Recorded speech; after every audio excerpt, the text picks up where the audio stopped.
వికారాబాద్ జిల్లాలో మాజీ ఎమ్మెల్యే మెతుకు ఆనంద్ సమావేశం నిర్వహించారు. బీఆర్ఎస్ వర్కింగ్ ప్రెసిడెంట్ కేటీఆర్ పిలుపు మేరకు పార్టీ శ్రేణులు అంబేద్కర్ విగ్రహానికి వినతి పత్రం సమర్పించి నిరసన తెలిపారు. లగచర్ల రైతులపై అక్రమంగా కేసులు పెట్టి అనేక ఆంక్షలు విధించినట్లు తెలిపారు. రైతులను శారీరకంగా దాడి చేసి థర్డ్ డిగ్రీ ప్రయోగించి కాంగ్రెస్ ఆగడాలను ఆపాలని ఆనంద్ విమర్శించారు. రైతులపై అక్రమ కేసులు ఎత్తివేసి వారిని విడుదల చేయాలని ఆయన డిమాండ్ చేశారు.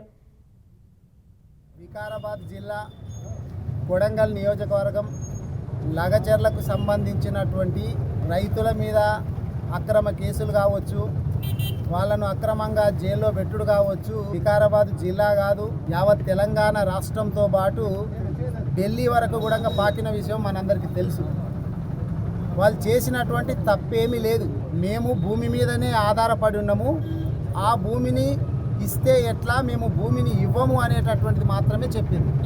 ఇవ్వము అన్నందుకు రేవంత్ రెడ్డి గారి ప్రభుత్వము అక్రమంగా కేసులు పెట్టేసేసి జైల్లో పెట్టినటువంటి పరిస్థితులు మనం చూసినాం.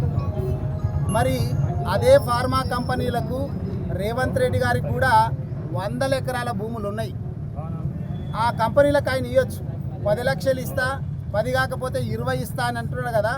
మొన్ననే మా వర్కింగ్ ప్రెసిడెంట్ కేటీఆర్ గారు కూడా చాలా స్పష్టంగా చెప్పిండ్రు, 20 లక్షలు నువ్వు ఇస్తా అని చెప్పినావు కదా, నీ భూములు కూడా ఇచ్చేసాయి. 100 ఎకరాలు 400-500 ఎకరాలు ఉన్నాయి కదా, ఆ భూములు ఫార్మా కంపెనీలకు ఇచ్చేసాయి. 20 లక్షలు గవర్నమెంట్ నుంచి తీసుకో, ఒక 5 లక్షలు మా పార్టీ తరపు నుంచి కూడా ఇస్తామని చెప్పి కేటీఆర్ గారు కూడా చెప్పడం జరిగింది. వికారాబాద్ జిల్లా కొడంగల్